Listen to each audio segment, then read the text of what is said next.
This is The Stuff Dreams Are Made Of. I am writer-collector Ryan Condal. And I'm very tired writer-collector Dave Mandel. Good morning, Ryan. How are you?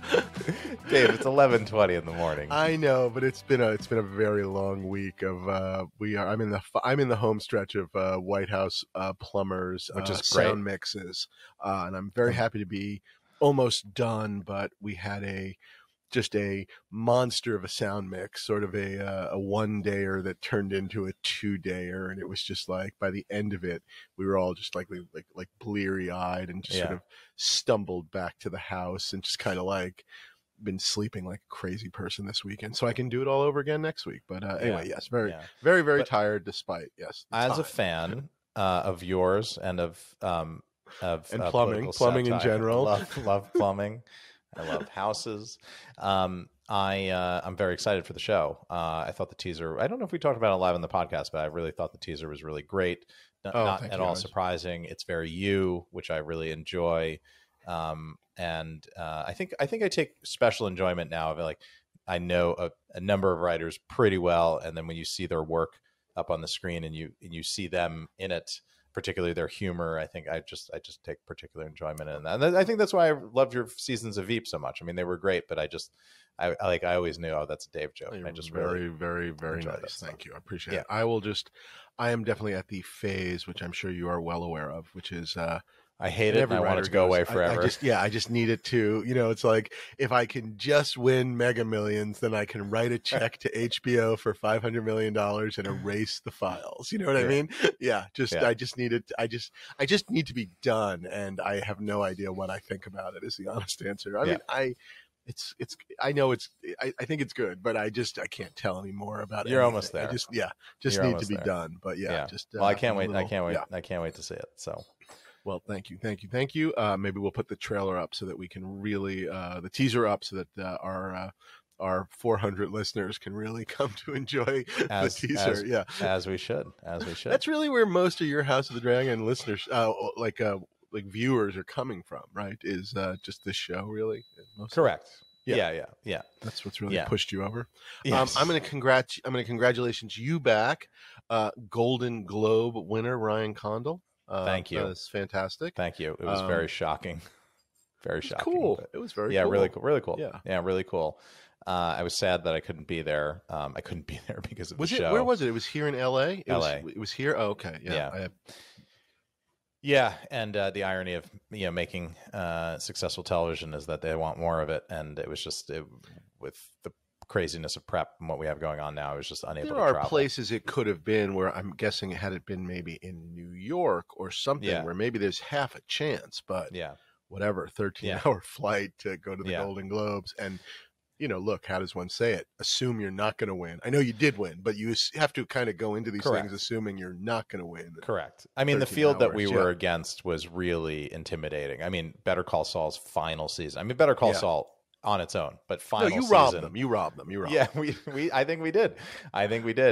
Ozark's final season, and then The Crown and Severance, which I think is fantastic. And I was shocked. I think everybody was shocked, and that it was partly what was nice about the win. I think was the surprise across even I think HBO, and it was really strange because I went to bed really thinking nothing of it, just sort of check in the morning, see what happened. And I woke up to literally 109 text messages.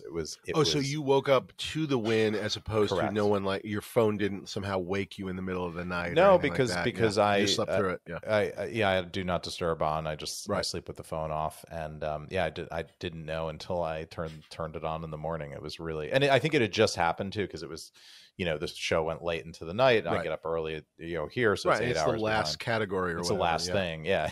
So it was. Well, I'm thinking insane. Right over your left shoulder. Yeah. Like a thin pedestal that's just higher than your chair in this angle, and then the Golden Globe sitting on it.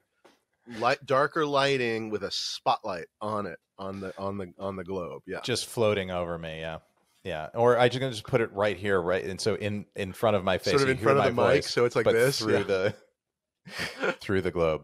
yeah, we'll see. I always wanted to do that. This honestly too, shocking to me because it's literally the first award that I've ever been nominated for. So to win something at that level is the first. I believe my first award was a Razzie, but go on.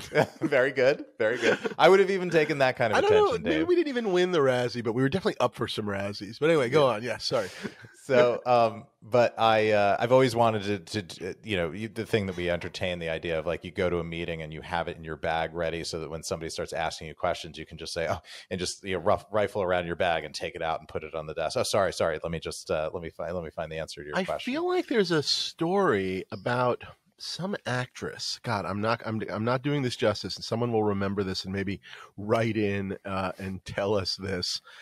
Which, by the way, that would be a good segue. By the way, what I'm saying right now, yeah, it's a good segue. Save that. We still need to do what's new and proud. Exactly. I'll loop back around to this. You'll see why it's a segue in a minute because it's not as good. I had no idea I was going to tell the story. There's a famous story about some actress who was like brought in to read for something and was asked some like asshole question about, I don't know, like qualifications, or maybe it was just about the read. And she basically reaches into her bag and pulled out an Oscar and was just sort of like, here's your fucking read. Or I'm maskering the story because I don't remember what her funny line was, the setup was, or who it was. But other than that, that's a good story. Meryl Streep. Yeah. It was not Meryl Streep. I don't know who it was, but not her. Well, no, maybe it could have been. But it was one of those, it was somebody from the 70s, and it was her now. That's great. Going, fuck you. Yeah. That's great. Brought it. Yeah. That's great. But that'll be, A, congratulations, really wonderful. B, where are we right now? We're 2023. Mm-hmm. So how old are you? How old are you? 43. 43. So let's give you a nice long life. I'm going to give you 60 more years of life. So wow, 20. Kirk Douglas. Yeah, no, totally. Yeah, no, okay. You're a good specimen. So 20. 60 is 2083, right? Yeah. That's 60 more years. 2083. Some time to do probate and kind of settle your affairs. Let's call it. So 2090, 2095. People will be able to bid on Ryan Condal's Golden Globe in the Condal estate sale. I mean, that's fantastic. I mean, talk about props. I mean, that's pretty great. Set your calendars, everybody. Yeah. Set your calendars right now. Set your Apple calendar with a reminder when Ryan's daughters sell that Golden Globe. That's fantastic. Yeah. Yes. Thank you. Yes, it's funny because a good friend of the podcast, friend of ours, Jason DeBoard, wrote me a very nice text message. He was watching the ceremony and congratulated me, and my response to him was future lot in Julian's dead celebrity auction, along with your toaster. I love it when Julian sells a good toaster. The toaster of Ryan Condal, used to make toast during the House of the Dragon seasons 2 through 4. Yeah, he burned his toast in this very toaster. Yeah. That's that. I mean, that is a what's new in props. It sort of is, I was gonna. Yeah, it kind of is. But we'll do it as a future one because I don't have the statue. Yes, exactly. So they're making one for me. They'll send it out here, and I will present it on the podcast at some point in the future. I like it. But yes, I'm very honored, and thank you. It's amazing. I have one quick what's new in props update, I guess, in a way, which I just wanted to share with you, which is it is January 15th that we are recording this fine show. And I have no idea when it will air, but it is correct. January 15th right now. And I just wanted to say, I still do not have that Aliens clapper that I bought in Bonhams. My goodness. The last I heard was it had been picked up and it is now just in the nether world of the shipping company, sort of like not having sent it out yet. But why didn't you just have me go get? I could have just collected it for you, I would have held on to it. I guess I had signed up for them to ship it when I did wire transfer number 1 back whenever that was, and then until they sent it back, and then I sent it to them, and then they said, "Okay, we have it," and then the shipping people went, "Oh, we're done for Christmas. We'll see you in the new year," which I, of course, thought meant, great, they'll pick it up on January 3rd and ship it to me on the 4th. This is England, Dave. Yeah, they picked it up on like January 11th, and it's still sitting there, and it's just like, blah. Yeah, these my fine country folk here take their holidays very, very seriously. So apparently, it was like a 4-month holiday break. Is from what I can tell. Yeah, Boxing Day went on for a really, really long time. So that's my. Isn't that the day they're supposed to ship everything and box it up? Exactly. Fucking box it up on Boxing Day and send it to me. My God. Yeah. Anyway, I'm sorry. So yeah. Great piece. That's our future show. Just talking to people who ship props and what do you think will happen first? Will you get your Aliens clapper, or will I get my Golden Globe? What do you think? It's quite the race. I honestly feel like I'm going to get something out of like the next prop store auction before I get my clapper. You know, if I was one of those other kinds of collectors, you know, the guys that like sort of are selling the ship before they can even, you know, they barely own it for like a week. You know, the guys that where it's just like. And, you know, the collector that it seems like, you know, they just want to own it so they can say they own it and then it's out the back door before you can whatever. Like, can you imagine that guy like dying and sitting here going like, I just want to sell it. I need it to get here so I can sell it. Yeah. But anyway. Right. Yeah. Angry, just angry. That's my update. That's what's new in props. I don't have a prop. Yeah, that's my what's new in props. Prop. Yeah. I have a similar what's new in props, which is I don't have a prop, but it's a slightly more positive, I think, development. So I've been talking to this unnamed crew person from an unnamed movie that I like a lot from the 1980s that has stuff. I don't think he has anything amazing. I don't think there's I don't think there's it's not Star Wars, but I don't think there's a lightsaber in his attic. However, he has stuff and has itemized some of those things, all interesting. And it's one of those movies where sort of anything is interesting to me from it. And I've been kind of, politely chasing him for a couple of years. He does not work on my show, but there was an intro was made to him through one of the crew people that work on my show and that knows about my obsession and problem in collecting, and said, hey, you should talk to my friend.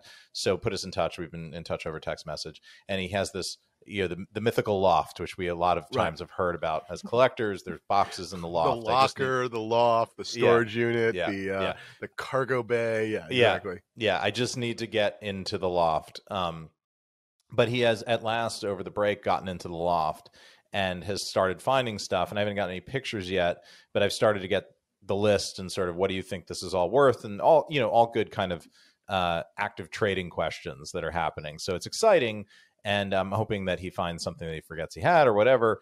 But either way, I will end up with stuff, and it's always exciting to shake the trees and have something come out of the wild. So it's sort of I don't have anything to show, but in a future episode, I hope by the end of this season, I can show what's holding new up in things. Props was you got a text. That's pretty good. Yeah, that's actually pretty damn good. It's cool. It's funny. Exciting. I had a moment this weekend where I watched The King of Comedy, which I hadn't watched in a very, very long time, just because I just watched that this year as well. I think we talked about it when you did watch. I think it came up, and we were talking a little bit about like fun props from that. And I actually took note of like the prop guy, who of course I looked up and is sadly passed on. But there's a prop assistant that I feel like I'm going to have to try and track down, because having rewatched it, I had not quite remembered at the end of the movie the sheer number of like newsstand shots with like Rupert Pupkin on various like People magazine, Time magazine, but like not just like one filling a frame, like a shot of a newsstand where there were like they made 20 of them. Yes, exactly. And then I think we had talked at the time when you watched it about all the books in the Doubleday bookstore window of his book, King for the Night, whatever. But it did make me realize, my God, there were a lot of magazines and yes, a lot of books. And, one of those has to have survived. Anyway, so you've got to think. And that would be a great sort of, that's not Raiders of the Lost Ark. It's not a movie that everybody has already called everybody on the crew list for, So I think it's a good one to would reach out to these guys and they'd be like, "Oh, people have called me about blank, blank, and blank, but never Rupert Pupkin." Yeah, never. Love that movie. Mom, I just love that. I loved it. I hadn't watched it in a million years. I knew how much I did like it, and I just sort of was in a mood. And part of it was not wanting to watch like, I don't know, like screeners. Like, I don't know. I've been watching these screeners and not enjoying a lot of things. And it's awards season. Here's your homework. Yeah, and I've just not been enjoying stuff, and which I won't name. It's the one thing I don't want to. I hate naming like current movies I don't like, and I don't want to say anything. But there's a lot of things I have not enjoyed, and I was just not in the mood to watch anything. And there was, oddly enough, just like perfectly. One thing I will say for in sort of this is not meant as a sort of a sly way of patting myself on the back. It's not at all meant that way. But one thing I will say in favor of our side of the business, Dave, the TV business, is that when award season comes around, these FYC thing feels a lot less like work than the film side has for many, many years, doesn't it? It feels like generally the TV shows that are put up, and again, my television show aside, that there's a whole wonderful other field, lots of shows, actually very crowded field because there's so much good television. It just feels like, those are all the shows that I watched this year, and I really enjoyed I definitely find like I'm more active, and a little of it is COVID, where like I just have not gone to the movies the way I used to. And so some of it is that, but also, it's this kind of thing of they dump all these movies at the end of the year. So I haven't seen a lot of them. And then all of a sudden they're all there. And it's like, you have to, you gotta see them to vote, and all that kind of stuff. Or just, you have to see them for whatever reason you have to see them. And it just, whereas with the TV stuff, it's like, no, I've seen that, watched it, didn't watch it when it was on, but watched it a month later when everybody told me it was great or whatever it was. Right. And I guess it just somehow just more part of my life somehow. And just strange, even though, there's way more television, and it would seem like there's definitely lots of TV shows I've never heard of, but not necessarily the great ones that are like up for awards and stuff. So, right. Anyway. So back to our segue, I guess, which would have been viewer. Here you go. Here's I'm gonna set the clock back to. Hey, so maybe someone can remember the name of the Oscar winner who pulled out her Oscar out of her bag at that story I was telling, and write us to tell us. And Ryan, speaking of writing in to tell us, tonight we're going to dig in to the. How's that for a segue? All good, right, huh? Let's do it. I was not prepared, but sure, we can do that. I got the mailbag right here. The Stuffed Dreams or mailbag. We dig right in and and just go. The Stuffed Dreams or mailbag. That's good. I like that. That can be the name. Perfect. That can be. We never did land on a name of our, spider webs or whatever. No, I know. I feel like people sent a couple of ones in that were kind of good, but I also not even sure what we would do with the name if we had one. So correct. Yeah. We don't have the letters to the editor at the end of the issue that with the clever clever name and artwork. But shall we dig in? You want to so we're going to read some listener mail and answer some listener questions. Thank you all for writing in. Please continue to do so, because we will do more of these. We'll do this again. Yeah. It does preserve you from us doing a clip show, which I feel like is the next thing that we do when we sort of don't have a guest and don't have a particular topic to talk about. But this one actually is good. We had a brimming mailbag. I went into our email account. There was. I feel like it's a lot of topics that wouldn't necessarily be their own show. Correct. But like a lot of little stuff and good house cleaning. Good house cleaning. So All right. So you go first, Dave. You read our first letter. Yeah. All righty. This is from viewer Terrence Pugh. Peugh. My question is, considering the opening of the Academy Museum and the Lucasfilm Museum that have recently opened / are going to open soon, if you were to open your very own museum of your current collections, what kind of themed rooms would you have, i.e. classic Hollywood to modern day, stormtrooper helmets through the years, how the Lucasfilm archives have grown and evolved in all of Dave Mandel's visits? So wait, even my listeners are insulting me, Dave. This is upsetting. Is he asking us about our museum or the exhibits that we want to see in the Academy Museum? Because I would like to see all of those at the Academy Museum or the Lucas Museum. Yeah, that's true. No, I think he's asking if we were to open a museum with our collection, what would be the focus, curation, the theme of it? I mean, it's so funny. I feel like I'm going to answer this incredibly seriously. I feel like there's a line in High Fidelity when John Cusack, as the character Rob in his depression, like rearranges his record collection, and then Todd Luiso comes over and it's like, I rearranged my record collection, and he's looking at it and it's like, not alphabetically, no, autobiographically. Do you remember that line? Yes, yeah. And I feel like my museum of props, my museum of props would be a very much an autobiographical, almost chronology of my life with the props of things I saw when I saw them and where I was and what I was sort of doing, and sort of like almost go in that order, as opposed to, which I guess would be sort of a cinematic order as well, although sometimes there are movies that I saw on videotape, after they came out and things of that nature.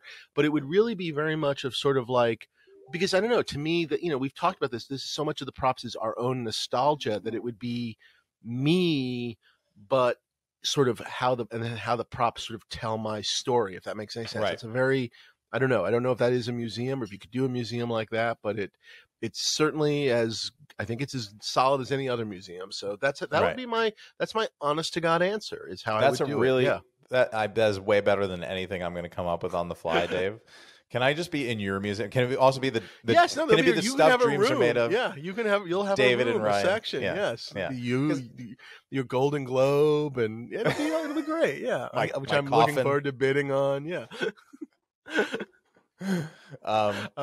But yeah, no, I think that'd be kind of fun and kind of neat, and I don't know, a sort of a sense of history one way or another, even though I guess my sort of stupid history. But anyway, I think that, because what I love about it is it hits the nostalgia key, which is the reason that we do this, the reason that we collect the things we collect, is it really is about our childhood. It's in a large way. It's about the things that we saw when we saw them, how it imprinted on us and affected us.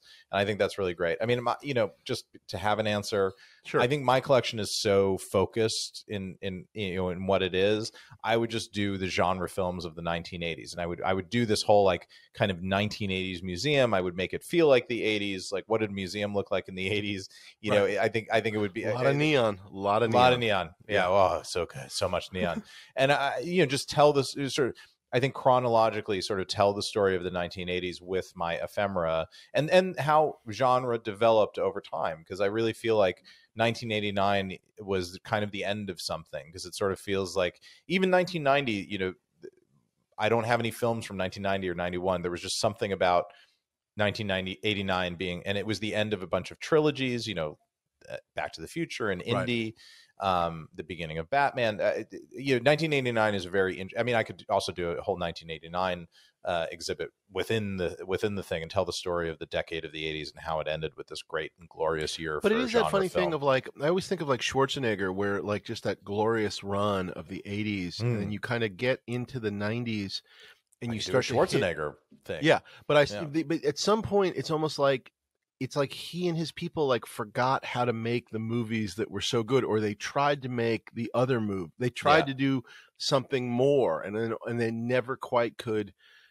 I don't know whether it was not just that they couldn't quite do it, but also the audience didn't necessarily quite want it. I think it became vehicles, and that's the thing. Instead of like in the 1980s, he was cast in things, and in the 1990s, it was like, here is an Arnold Schwarzenegger vehicle that like there was just that moment where it was like for him, and there was that one where he like fought the devil, and you just went, nope, end of days, done. We're done. End of days, we're done. Whatever year that was, that's the end. 1999, very fitting. Is that late? Okay, well, in my mind it was earlier, but yes. But it was just like his movies weren't his movies anymore. Right. And we used to wait in line and literally wait in line to go see Schwarzenegger movies on the opening Friday night they open, and like with a giant crowd. Anyway, yeah. Next question. All right. So this is from Rich Gonzalez. He's got a couple of questions, but I think they're all pretty good. So I think we can go through a couple of them briefly. So for you both, where is the "It Belongs in a Museum" line?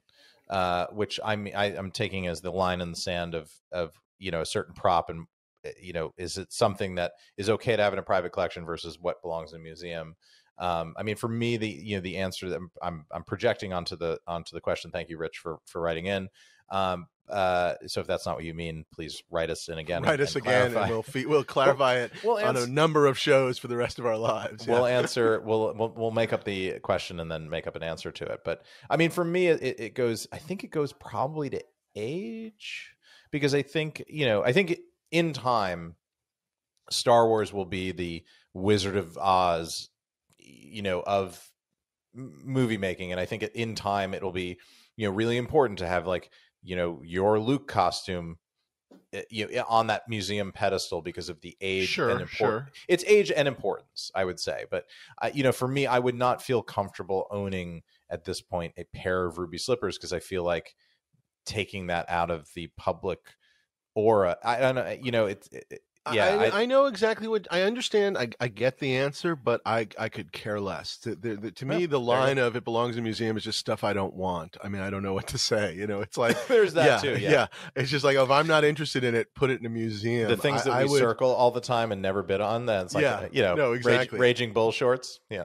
Which, someone won and posted, and I just went, oh man, I did like those. But yeah, no, I didn't buy them, but so what? But yeah, but it is that kind of thing of like, I don't know. I mean, not that anyone's giving me a chance to get ruby slippers tomorrow, and not that it's, not that I've been sitting around going, oh man, but if I had the opportunity, there was a way to do it, I probably would do it. I mean, that sounds crazy, but I probably just would. And I don't know, but again, I'm not necessarily, that's the thing, is I'm not actively doing it. I'm not sitting here trying to track down one of those pairs or something like that. And it's sort of the same thing like when we talked about the Maltese Falcon. I'm not spending a lot of time like, how do I get one? And yet, I guess, given the opportunity, and believe me, it does belong in a museum. I would love to see a real Maltese Falcon and be able to go take a picture with it, like at the Academy or the Smithsonian or something of that nature. But also, if I had the opportunity and I could get it and do it, whatever, oh my God, I would just do it, and it would just be in my place. I mean, that sounds insane, but I would just do it. Yeah. So I don't know. My line doesn't really exist. It belongs in your museum. In my museum of historically the story of my life. Yes, exactly. Yeah. Because I think I have my old copy of the Maltese Falcon novel, so I would put that in the musium. There you go. I read it, and exactly. What else does he have to say? Go ahead. Oh yeah, I'll continue with Rich. Yes, you be Rich, Gonzalez. Okay, good. Were there cases where you were bidding against each other in past pre-friendship that you only discovered later? The beginning of that answer is very easy, because I met Dave as a collector, so we were already both collectors, so there was no past friendship. It was a collecting friendship that became a friendship. And no, I think we've been pretty clean. I don't think we've ever. I think we've been interested in similar things at similar times. Like the closest I think we got was maybe this weekend. Dave, is that is that true? In a non-prop auction. Technically not a prop auction. Yes, exactly. A comic art auction where there was this incredible Wolverine page that Ryan was sort of interested in. This I think will be a topic of another show, because obviously I've talked a bunch about my comic art collection. We want to do a show about it, and I think we finally found a way into it. Yeah. But Ryan was interested. There was a Frank Miller Wolverine page that went a little crazy, and Dave talked me out of it. I talked him out of it. I said, "Oh, you shouldn't buy. Only an idiot would buy that." And then I turned around and bought it. Now I'm going to sell it to him. No, I did buy it. I knew he was no longer going after. No, I had, and not knowing that Dave had, I knew Dave had an interest in Wolverine. I made the presumption that this was sort of beyond him, that he was not interested because he had many other great things and all that. And it's absolutely wonderful page. I actually think it might be other than maybe the splash pages, it might be the page if you're having an interior from the Frank Miller Wolverine. It was artistically incredible, gorgeous Miller art. And then also, I remembered like almost every line of dialogue on that which page. Is great. Like it was just one of those pages that sang to me. Yeah. But no, so anyway, I grabbed that. But I was thinking prop-wise, I feel like when we first met, and again, some of this also speaks to the nature of us as collectors, where you were sort of targeted, and what you were looking for was so much more in, like you had your sort of list, and you were more sort of like, this is what I'm trying to get, and it was sort of like, great, go, God be with you. And when you turned your attention even to Star Wars, as we've joked many a times, I had my Stormtrooper helmet. So yeah, we never really crossed that way. And obviously nowadays we usually talk through, every auction. So we kind of know what each other's, kind of interested in. And maybe at best we've occasionally said sort of like, well, if you change your mind, let me know. Yeah. But nothing really, no conflict. Yeah, I don't think, and I even if it came up that we were really both after something, I think we could figure out like the what's it worth to you, which is something definitely I've done with other collectors, where it's sort of like, fine, it's yours if it goes under, 50, and when it goes over, it's me, or whatever it is, some version of that. Yeah. The other way around. Yeah. Or knowing that you had a max bid way over mine, right, and just exactly. saying, okay, take it. It's your, and I've done that before with other collectors. I would certainly do it with you because I actually like you. And then Rich's last question is, how much risk is there in indicating your desire for various items in the prop catalogs, the auction catalogs, for example, and driving up prices? And this is something I've actually been thinking about on recently. This show. You mean like on doing it on this show or in the world? Yeah, I think I've wondered. Really? We're not going to stop doing these shows. But I've wondered how much people have said it to me, like, aren't you worried, whatever. And I guess maybe on I guess it's conceivable on like a small item of some sort where, I don't know, where maybe someone wouldn't have noticed it, or like UID something being cool in the back of the catalog. Nobody's thrill bidding. Nobody's thrill bidding, me up on the X-Wing and taking it from 1,700,000 to 1,800,000 just to see what happens. I guess the only thing I'll say. Correct. Is, these numbers have gotten so crazy so quickly. It's hard to necessarily do that on especially some of the bigger items we talk about. So I guess it's more possible on something smaller. But again, I just don't see it. Especially not with our audience. No. Yeah, maybe. And presuming, hello, Mr. Jackson, are you listening? Yeah. Ronald Lauder. Thank you for your bit. Yeah, exactly. All right, Dave, you're up. Next up. Let's see. William Schaefer. We all know that for many years, the studios just recklessly threw out props galore in the trash dumpsters with no regard to their future value, or other countless props were stolen by cast and crew. I don't know if stolen's the right word there, but... liberated. Liberated. What if none of these were ever dumped? Would their value still be so high, or would these props just be another item sitting in the museum or storage? Just wondering what your thoughts on what that would be.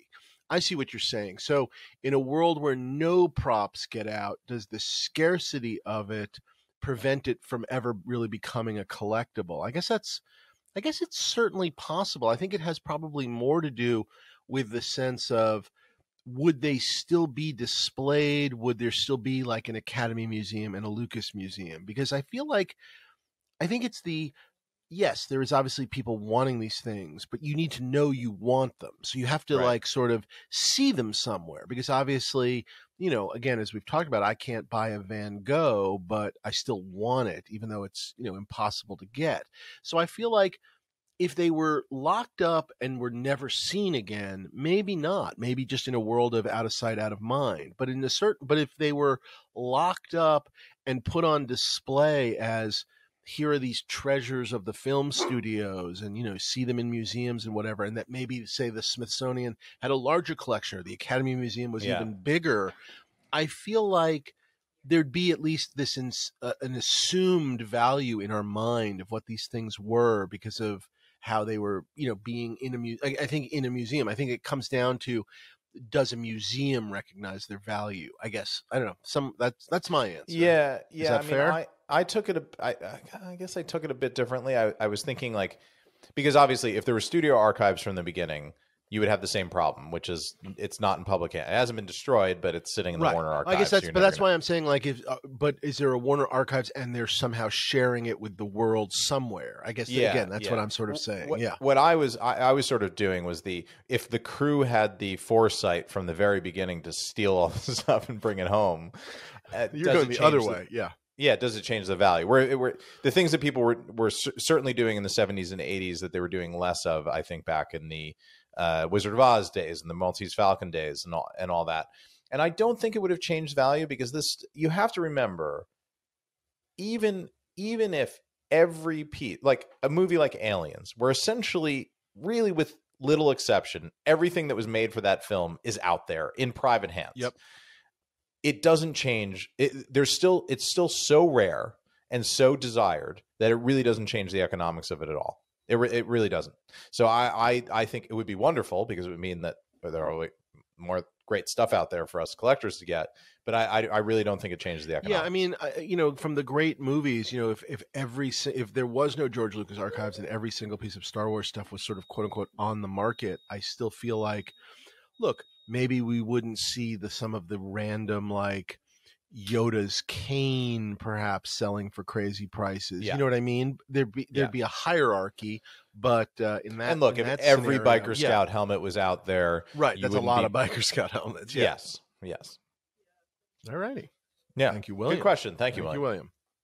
So on to Stephen Saunders. Yes. For a starter piece, I've been looking at storyboards, and I wondered what you could, if you could give me the lowdown on what I should be looking out for. I've seen some on sale on Prop Store that are listed as copies. If you do buy them on Prop Store, please use the code Ryan10. I was wondering. I think the contest is over. It doesn't matter. Just please keep punching type Ryan10 on everything. Keep typing it. I was wondering how these storyboards would be used in production, if they're worth having. Any of your expert knowledge on this subject would be appreciated. I actually answered Stephen privately a little while ago via the email platform because I felt it was a good question. I didn't want to steer him, but I also thought it was a great question, sort of for the podcast. So I brought it out there. So the answer is there are kind of, in my mind, and Dave, jump in because I actually don't. I own storyboards from House of the Dragon. I don't own any other storyboards. You've collected real storyboards. In my mind, there are sort of two categories of storyboards. There's original art storyboards, and then there's production copies. They're both completely valid. Just because if you know it's a production copy from the time, if it's in the letterhead, if the paper looks old, all that, it's a completely valid thing to have, because the reason storyboards are created are so that the director can communicate to the multi-departments that are involved in these very complex sequences that we storyboard, action sequences and other things. Yeah. It's we are doing in the sequence. What we're doing in the sequence, and to some extent, what you're going to see, and maybe even what we're going to need. And yes. Yeah. How we're going to do this. Yeah. Correct. So the original art is wonderful, and it's created, and there's one of those, but then it's copied and distributed to the crew. So really, if you're really being a stickler for technicalities, it's actually the copies that are really more used in the production of the film, because the original, in theory, is just used to be able to make the copies, and then the director or the storyboard artist or whomever hangs on to it as a piece of ephemera from the film. So I mean that's my answer. I don't know, Dave. Do you feel different? I'm sure you have both, right? You have original. I definitely have both, and I love them both for different reasons. I have original storyboards. Obviously, I have a bunch of Star Wars storyboards, or you could guess I have a bunch of Star Wars storyboards. Do you have original art Star Wars storyboards? I do. I have on Star Wars. There's a tremendous number of sort of ones that changed, and so there are definitely ones where I have shots that are slightly different than what ended up in the film, like things where they were in and then they were out, and especially on I think Empire, where they were almost storyboarding and working on sequences in the art department even before there was a script. Like George knew these big sequences, and he just started having them working on in the art department, like Joe Johnson and Ralph McQuarrie and stuff, just working on ideas for these sequences and the designs even before there was like the full on script. And so there were definitely things they worked on and then sort of threw this out and put another one in. So there's that kind of a storyboard. And then there's actually original storyboards, which in some cases different artists kept and took with them and whatnot. I also have, I think we talked about, I have my wonderful Eurotrip storyboards by Mr. Delgado. So thank you for those. And in those cases, and again, we're talking about those earlier years of storyboards. Storyboards are more of a guide, whereas nowadays, I think in the sort of our previs days, the storyboards have truly become like, this is what we're doing, and we're not doing anything else. We're mapping it out because the numbers and the budget we're talking about are so crazy. Whereas I feel like storyboards used to be sometimes a little bit more of a suggestion, like we're going to kind of do that. This is the idea of it, but things might change a little bit. In terms of like the copies, which I think are really fun, I've had both, individual pages, occasionally sometimes with a handwritten note or an X or something on it or a check or something. And then I've also had like sets, either of sequences or full whole movies and whatnot.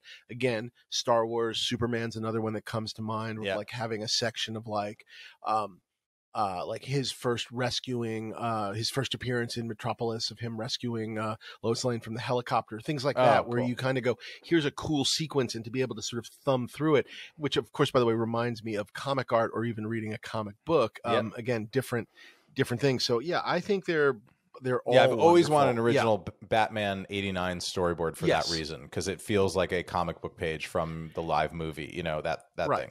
And I think the only thing you just always have to remember, especially with the copies, is you just got to make sure, like, what is this copy? Because obviously it is very easy to Xerox a Xerox. And yes, correct. You just want to make sure your source is right, or coming from somebody who's getting it from a source. You know, I think certainly when it's great if it's marked up. Yeah, right? I think, or even when it's coming from a crew member and they've at least signed it or something. One hopes that they themselves obviously are not manufacturing them, but you know, just ways of sort of at least indicating that it is from the period it is used. The more, you know, I would almost argue the more crumpled or folded or stapled or pinned up, you know what I mean? Like to me, those are the signs of usage that you can now fake to make things. So next one is Evan Samuels, and I think this is one for me. What are your favorite props from House of the Dragon? So I think that's for me. Ryan, don't comment on this one. I'll stay mum. Well, needless to say, I love the stuff that really reminds me of Game of Thrones. That's the stuff I love. I have no good answer here. I mean, hopefully a lot of it does, Dave, because it is the same universe, and we were trying to link the two in the making of the show. Fair enough. Yeah. What do I like? My favorite thing, I think I've told you, I'm going to tell you my favorite thing, which I guess is a prop, is I love Daemon's helmet. I just fucking love Daemon's helmet with the dragon wings on it. That's probably my favorite thing that I've seen so far. I mean, the swords are great. We've talked a little bit about the swords. Dragon eggs are great. We've occasionally sort of mentioned those in passing. There's many, many great things. That's probably my favorite. Do you have a favorite? That's really cool. I feel like for you, this is more like your babies. You know, it's hard and I have different relationships with them because the ones that you're more involved with, involved in, and you know, that wrote into the script and became a thing. I mean, you know, I go to, I mean, all the obvious things. I will say, costumes wise, Daemon's costume is my favorite thing that I've ever. I was not involved in that at all. I described the costume on the page, and then Johnny Tamim and the wonderful Simon Brindle, who builds all of our armor, took that thing and made it into a work of art. Daemon's armor is the most insane thing that I've ever seen walk onto set on a show that I've been working on. It's the kind of thing where you write it on the page and then the artist delivers it. And it's like, oh my God, it's 30 times better than the thing that I thought it could be. But that's exactly what you want. I mean, that's when this industry is at its best. You know what I mean? It's like, I wrote something cool and they made it even better. Oh my God. They made me look good. Yeah. So thank you, Johnny and Simon, for that. So that's costumes. I mean, the things that everybody knows, Peter Johnson, who guest of the podcast, that Dark Sister and Blackfire, just glorious. And I actually had a hand in. I did no making, no designing, but I talked with Peter a lot and interacted with him in the making of those. There was a really important to me, and they're key artifacts in the Targaryen ancestral line. They're important in. All the way up to the Song of Ice and Fire. Those are important contemporary artifacts in the books that George is currently writing in the story of those pieces. So I think to have a hand into that mythology is thrilling to me, and everybody knows I like swords.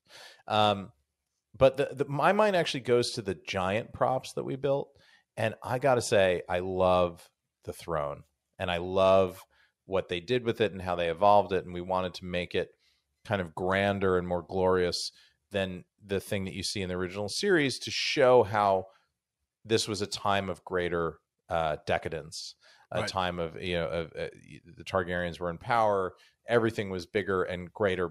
The dragons and the throne, even the throne, was bigger, and it was a little bit more closely rendered as described by George in the books. And of course, in the making of the original series, David and Dan had nowhere near the resources that we did in our season one that they did from the get-go. Yes, they had to, and they made a wonderful icon. I mean, that this, you go to silhouettes when you're talking about icons. The silhouette of that throne is an icon. Everybody knows what it is. No, you recognize it instantly. Need to see the shadow. It's like the James Bond logo now. You Correct. just sort of see like a chair with things sticking out of it. Yeah, and they use it as an icon to describe the series, book, spines of books and things like that.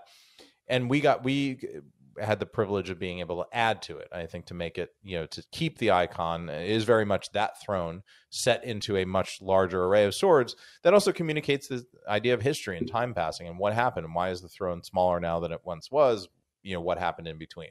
Well, that's because we're at the Versailles at this point of the Targaryen reign, so to speak. Yes. The full on decadence. Yes. Yes. Although this raises a much bigger question between set deck and props. This is Rudy Giuliani's King's Landing. How's that, Dave? I think we just got canceled. Is that? I think we're off the air.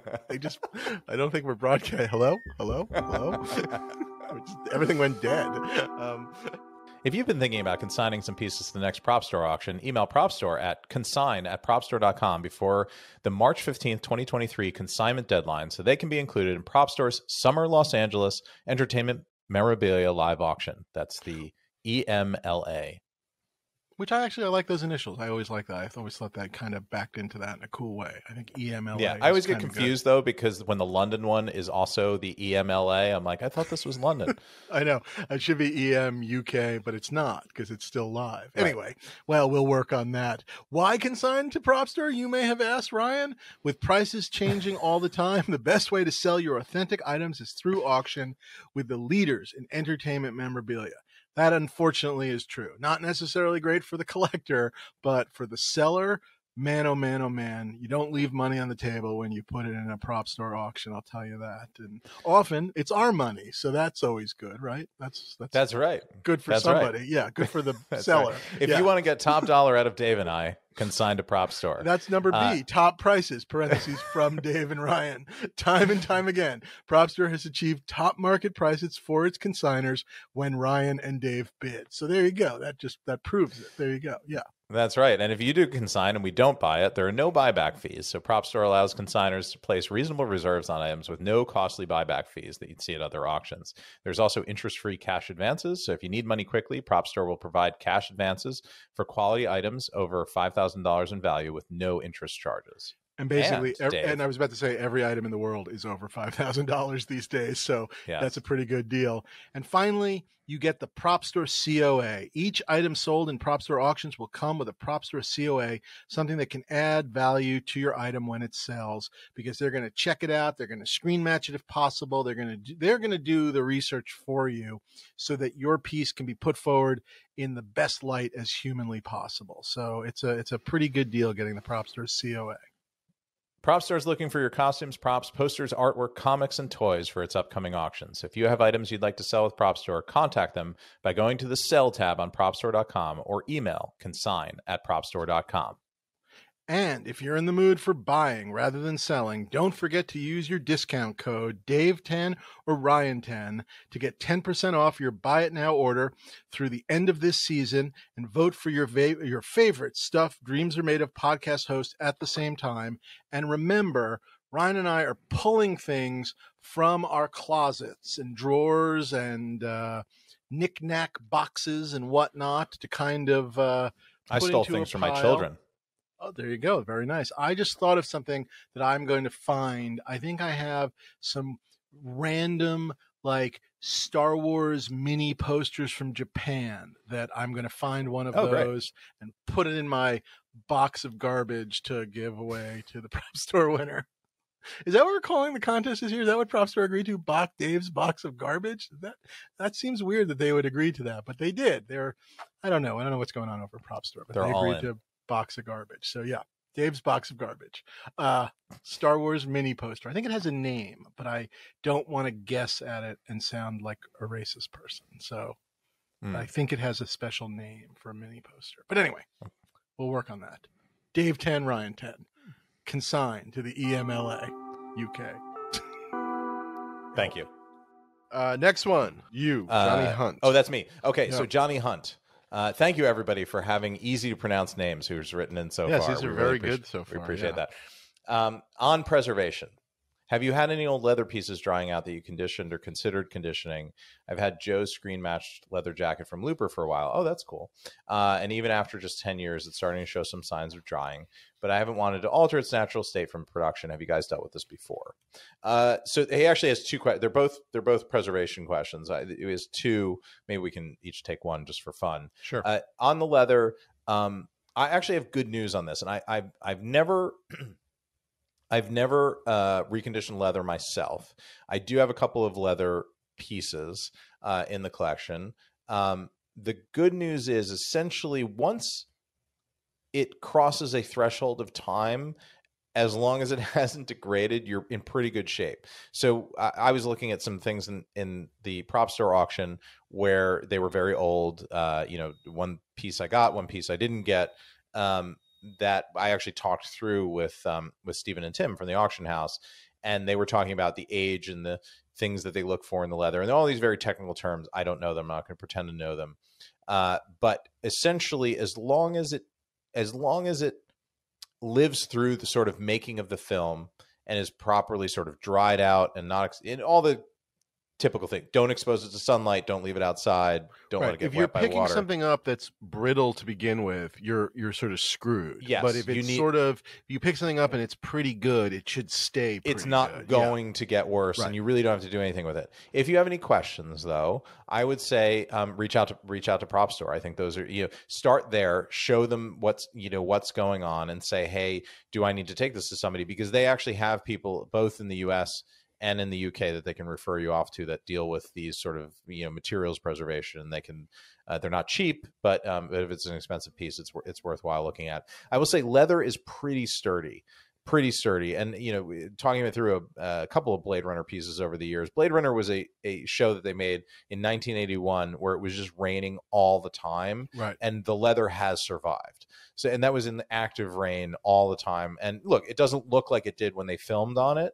And that's part of the story of the piece and whatever, but it's leather is generally fine is the message. But if there's something that's cracking or wearing or degrading, it is a worry, and you should go.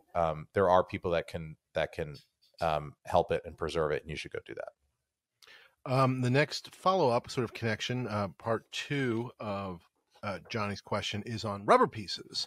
He says, I've completely stayed away from any foam and latex, etc., because I'm worried about the shelf life, but then I miss out on some special pieces.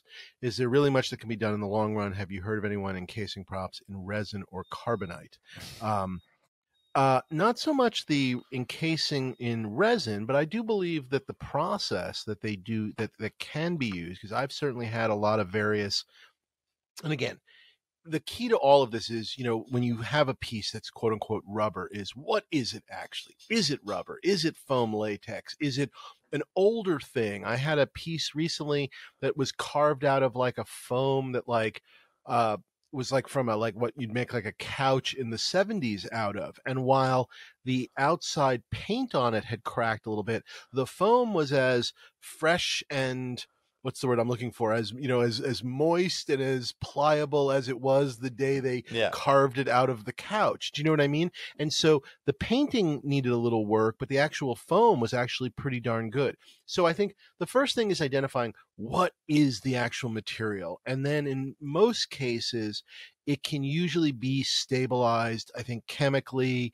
sometimes even, repaint, painted, almost shellacked, if you will, but I'm sure that's not the right word, to kind of not necessarily encase it in resin, but kind of solidify what needs to be solidifying. But you do need to jump on those things. And in this case, I'm going to send everybody in the world to Tom Spina, because he is the guy, and he's he the man. Has done all of my various masks and whatnot. He's seen them all to make sure, and whether it's even just like preserving Chewbacca's lips, you know what I mean? He has gone in, and in more cases than not, it's usually a matter of sort of. I told you to try to. I know you love him, but just stop kissing him on the mouth, Dave. It's why I bought it.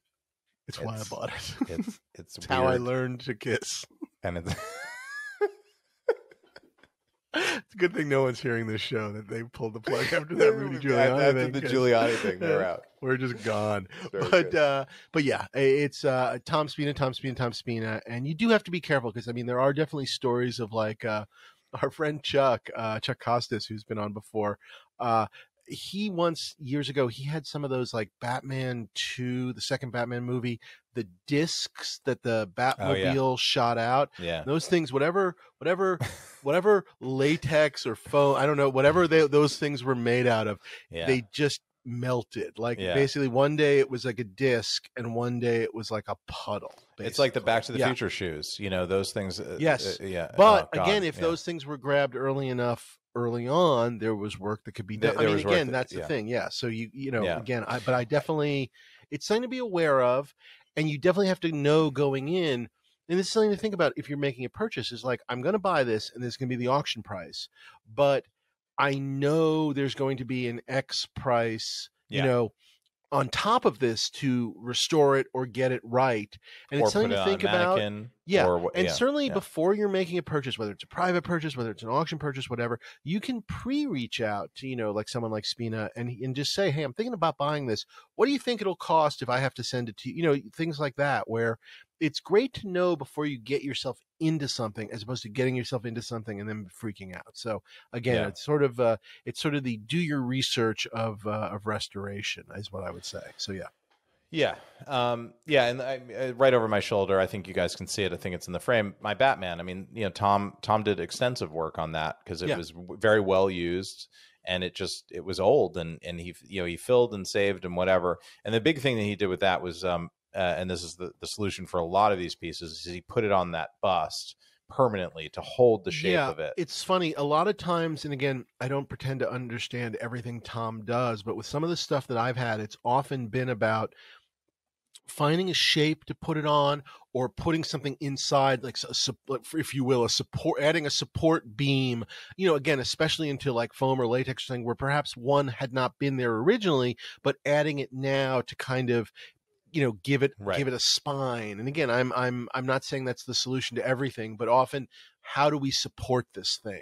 How do we keep it? And that's definitely happened with some of the masks I've had as well. Right. Yeah, totally. I guess you again, Patrick Lynn. Yeah. So on to Patrick Lynn. Not sure if you guys are Stranger Things fans, but the Atlantean sword made an appearance, supposedly actual prop sword, ? So this came through a lot. Dave, I was asked this question a lot as a Conan fan, a known Conan fan. I'm sure you were asked. The real answer is we have no idea. The story was that Conan's Atlantean appears in the final, or the previous, I guess not the final, but the current season of Stranger Things that's available on Netflix. It appears in a sequence. David Harbour wields it. The story from the showrunners was that it was the actual sword. I don't know what that means. I own a Conan sword. If I love Stranger Things, if they phoned me up and they said, hey, can we use your Conan sword in Stranger Things? I would say absolutely not. Why don't you make a replica or buy a replica? I don't know what the answer is. It seems like a weird story to me. It seems like the thing that you say to get clicks, but I really don't know. It just seems weird. But what I will say is I took a good look at it, because I love looking at Conan swords, as everybody knows. And that is definitely not a Conan the Barbarian Atlantean. The handle's too long. Destroyer sword, right? We've talked about this for many times in the podcast. The Destroyer sword has a much longer handle.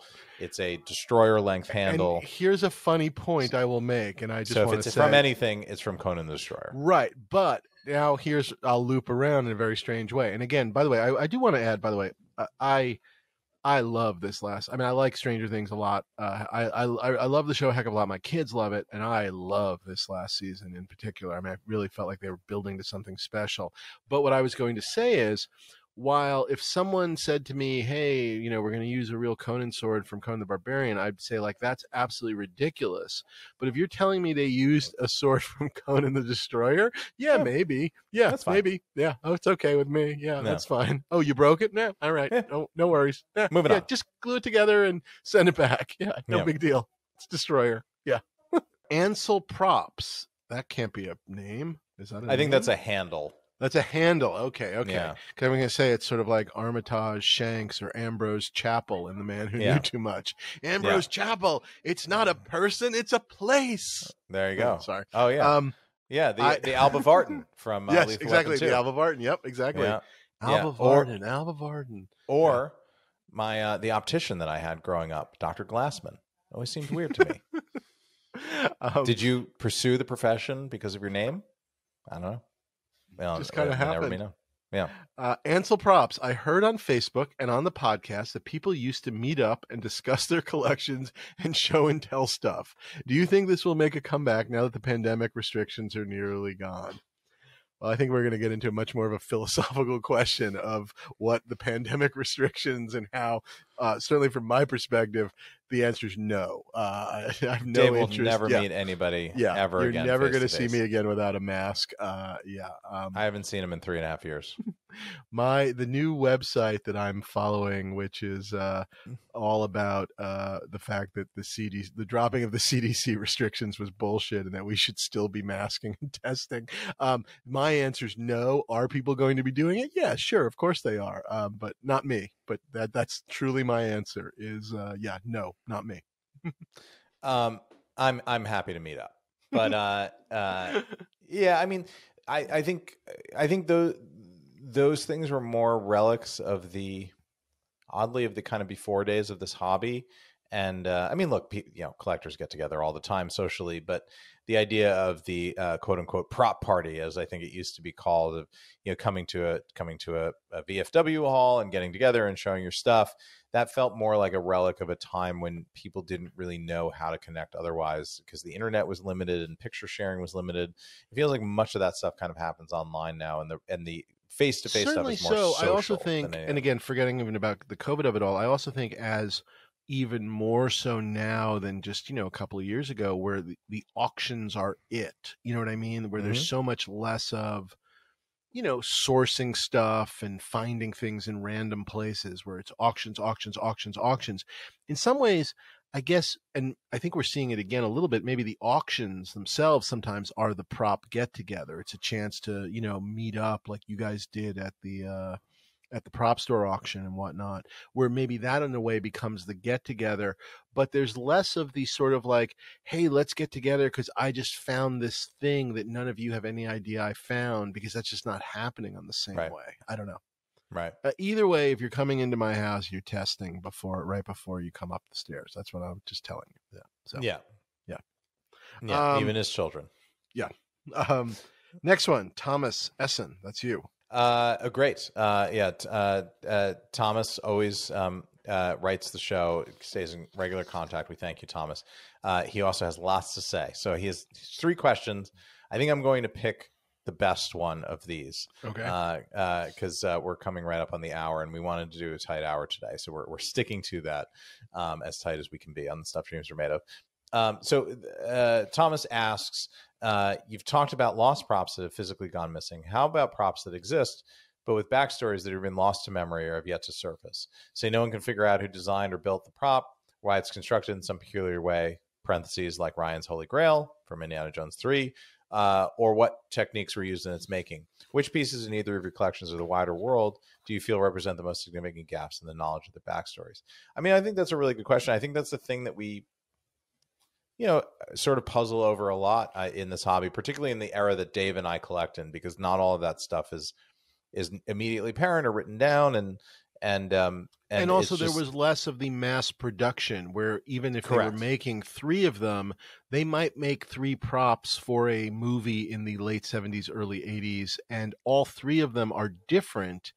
And I think one of the big things in collecting has always been, and I've gone through this a number of times with various pieces, where if one has shown itself, there's an assumption that they all need to be this way. And then, of course, you get these other ones with subtle differences. And then do the subtle differences disqualify it or not? And why was this made this way? And sometimes the answer can just simply be, well, they ran out of that color, or they, and again, many, many reasons we don't have the answer, but it does happen. I'll just simply say the what and the why of this individual construction has kind of gone out the window. So and sometimes you figure it out, and sometimes you don't. But that's part of the fun of it. And sometimes you get the real story. I mean, even with my Holy Grail, which is a great example, it had a ball bearing in the bottom of the cup, and I know it was authentic because I authenticated it with the person who liberated it from Set that made it. And the story was, I don't really. I know we were trying to do a thing with the temple collapse sequence, but I don't really remember what that was because we were trying a bunch of things, which might mean that simply that piece was made for the production, but maybe didn't show up on screen, or they used a different method, or simply 40 years passed. And you have to remember, we love that film. We go over every inch of it because we're love and obsessed with it. But anybody that has a successful film career that works on crew like that, works on dozens, if not scores that of was films. maybe one of 2 or 3 jobs that year. Maybe more. Yeah. Right. Anyway, but thank you, Thomas. That was a great question. Please keep them coming. Dave, okay. Jeff Callaghan, I think. I think it's I think it's Callahan. That was Callahan? maybe. Is that your misplaced? I don't know. Being married to an Irish lady? Yeah. Yeah, that's right. Possibly. We're gonna go Jeff Callahan. Jeff, okay. We apologize. Sorry, Jeff. The first name we stumbled over. Yeah, and I of course stumbled. I'm curious about the ethics (parentheses question mark) professionalism (parentheses question mark) of asking a friend to snag a prop from the series or movies they are currently working on. Would you, showrunner, ever ask the other for something off the set of their latest project? Could you offer to pay, or is the whole thing frowned upon? Or would you ever ask anyone you know from the cast or crew to liberate a specific piece from a project you are not working on? Just curious. Thanks. Look, I've definitely had friends work on things where, out of my own knowledge, sort of out of their knowledge of me, they have, given me something, my wonderful friend Brian Burke gave me something from the Star Trek movies that he worked on with J.J. Abrams. Yeah, super cool. It was definitely not, it was not me going like, you need to take Kirk's costume for me, and bring me Chris Pine. Yeah, exactly. And what he gave me also wasn't Kirk's costume. It was like a a very cool sort of like, I have a couple of like background Enterprise costume. So again, we're talking. Everything is relative, and obviously, and again, you're talking about sort of a good friend or whatever like that. I hope he's okay with me telling that story. So I'm not really sure you can go like, hey, you need to steal me blank, but certainly it seems to me that if a good friend of mine was show running like a really hot fantasy show that had just won a Golden Globe, and the only thing I ever wanted from it was Damon's helmet, that eventually that would make its way by next September, my birthday, to America in a box. That's all I'm simply saying. And sure, I would reciprocate with a big pile of White House Plumbers garbage that nobody wants. Does that answer your question? Does that answer the question? Specific, Dave. I mean, just theoretically is what I'm saying. Theoretically. No, look, I mean, look, we have a bunch of collector friends, fans of the show and all that. And everybody kind of, look, I would love to be able to go in there and hand out things like candy. Unfortunately, like, this isn't the 1980s. And even I have struggled, honestly, to bring things home because it is such a closely guarded production. Everything is cataloged and barcoded and archived. Not because, not because they don't want me to have anything, but because this stuff because they don't want me to have anything. Correct. Yeah. They were oddly specific with David Mandel is not to hold a goddamn thing. But they, it's a studio assets and archives thing. The minute the thing is finished filming on it, it goes actually to a completely different department of the studio, which is their archives division, which is they're not filmmakers. They are actually, people that hold on to assets and catalog them and archive them and whatever. So it's just more tricky now than I think it was. Yeah, and a lot of production. The fun now is that there are a bunch of collectors and this stuff is really cool, and we're aware of the excitement surrounding this stuff. But that also means that the studio side is aware of the value of it. And I think I was going to say, there's so many of these auctions now where when a production ends, one of the many ways of recouping costs is to obviously on a well-regarded show to do an auction and, just sell the stuff off as a way of, just adding to the bottom line. And but so they're even worried about tax implications, which you would never think about. But, if you take something from the production and they can value it at X, is there a tax associated, because they're these publicly traded corporations. They're worried, if somebody comes in and looks at the books, is that a problem? So there's all sorts of things. And as with anything in a giant corporation, it's just easier to say no than yes, because when you say no, rarely do people get fired for saying no. When you say yes, that yes can create problems. So it's a T crossing and I dotting thing.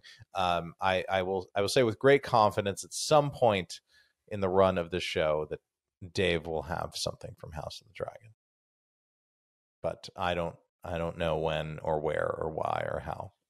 So well, hopefully I'm still alive. Stay tuned. But don't offer me money. I can't help you. Is the I mean, I guess I was going to simply say, just in terms of looping back around to that part of it, if I was working on something like with cool props and somebody else was working on something with cool props, I might throw out, like, hey, I'll trade you a blank for a blank if I could. But I'm not sure. I don't think I'm going to ever like offer cold hard cash to a buddy. You know what I mean? Yeah. For something from their show. It's just not going to happen that way. But maybe offer up blank for a blank would be kind of fun. So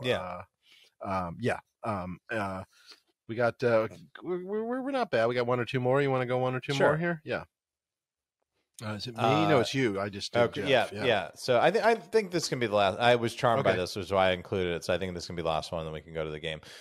So Chris Fawcett asked. Thank you, Chris. Oh, I think this is the Chris Fawcett I know. Hi, Chris. I know Chris Fawcett. He's comes out of Star Wars toy collecting originally. Is how I know him. I believe it's the same one, and then has gotten into props subsequently. Great. I think it's him. Yes, I think. Well, he says, my favorite comedy of all time is a little-known Don Knotts, Tim Conway film called The Private Eyes.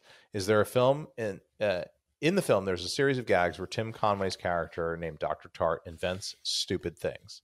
One of the inventions is a time gun. It's a gun that fires itself every hour on the hour. That's funny. That's funny. I like that. The prop is a gun with something that looks like a pocket watch embedded in the handle. I've always wondered where that thing went, and I think that's it's a question just about sort of esoteric props. And do we know? I've never seen that film. Do you know that film? I don't know that film. I know the title, but I've definitely never seen it. I love the passion. Now I kind of want to see it. Yeah. Weird and like I'm Don Knotts and Tim Conway. That's sort of super interesting. I'm going to look this up. I don't know it, but I just love the hunting for weird and esoteric props from like weird film. Everybody loves Indiana Jones. Not a lot of people know The Private Eyes. I think that's super fun. I don't know where the time gun is. I'm intrigued by the time gun. It kind of makes me see the movie. Dave? I was going to say I have no idea where it is. I was going to say that I believe I met him a couple of years ago through a mutual friend. I believe Tim Conway Jr. Is around on and like is a personality. He's an LA radio guy.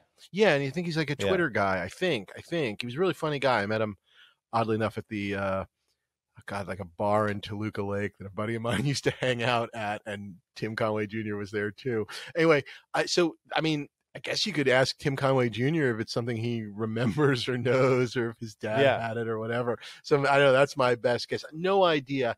Yeah, I mean, this is the thing. Might it show up in the next Heritage auction or the next whatever? Sure. And so might, Rupert Pupkin's, King for a Night book. I mean, again, that's the hope. When I'm going through an auction catalog or whatnot, I'm not just looking for, whatever Darth Vader's shin guard. I am often just hoping that the thing like that shows itself, and you can kind of go, oh my God. Yeah. For me, a couple of auctions back, I know I told the story on the show, when I was able to grab a couple of the diamonds in the tin from Marathon Man. I mean, that made my year, when you can find those weird things. I mean, again, is it a great movie? Of course. Is it a little esoteric? Well, as a prop, it is kind of. And I didn't, movie. Yeah, sure. I bid against somebody, but nobody certainly was going that crazy. So it wasn't that insane. But God, when you find those special things in your collection, I think that's just the best. So good luck, Chris. That's the best I can say is good luck. Yeah, that's really cool. Yeah. Cool. Well, did you hear that? That was my prop gun that goes off every hour going off. Oh, Dave. Wonderful. Segue in, segue out. Just well done. Thank you very much. We'll be right back with Tim Conway Jr. But do we have a game? Do we have a game to play? Sure. From You've Got Mail, what prop would you like? Sure. I think we did the mail joke last time. I think we're going to run out of dumb mail movies. What did we do? The postman always rings twice or something. Last time, the doorbell, of course. I'm going to go. Okay, I'm going to go. Subject discussed. You love the show. I love the show. I've admittedly been behind. I've not seen the current season. I should. I will. Stranger Things. Oh, okay. We haven't talked about this one before, and I actually really love the show because I think it's a brilliantly designed show because it knew exactly how to hit all the nostalgia buttons in a really fun way. But it's also like, I don't know. I think it's just a really. I credit these guys because it's an original. And yes, they are playing. They are using notes, if you will. If we talk about something like as a piece of music, they are definitely using notes that are 80s evocative, if you will. Yeah, and even occasionally, I don't know what the word is. They're occasionally getting vaguely close to an Easter egg. But even when they do any of these things, they exist in the service of its own story and its own thing. Whereas the reference is not the be all end all, which is such the problem of so much of like entertainment right now, where the reference that you're making, there is no story, there's just the reference. And they have taken references and crafted a really wonderful original story. And that's what I truly love about it. Yes. Yeah. Yes. And it's an original that has, taken root and in this time where everything, I'm guilty of it myself, is an adaptation, a sequel, a remake, whatever. I think it's really, credit to them, really well done. It came out of nowhere. I love those shows that sort of start small and then become a thing, and credit to them. And I really enjoyed all the way along. So Dave, there you go. It's a movie about the 80s and all the things we love. What do you take home from Stranger Things? It's funny, there are obviously, there are, props in it. I tend to think of, when I think of the show, though, I tend to actually think of more some of the costumes. Like for me, there's a uniqueness to the costumes that jump out at me, and also that sort of, connect to the various characters and whatnot. And so, in that, in the mall season, which was, I think, season 3, when they're like working at the ice cream place, that's a great costume I really like. And so evocatively. Yes, that exactly. Time of the in time, the 80s. The mall and all of those things.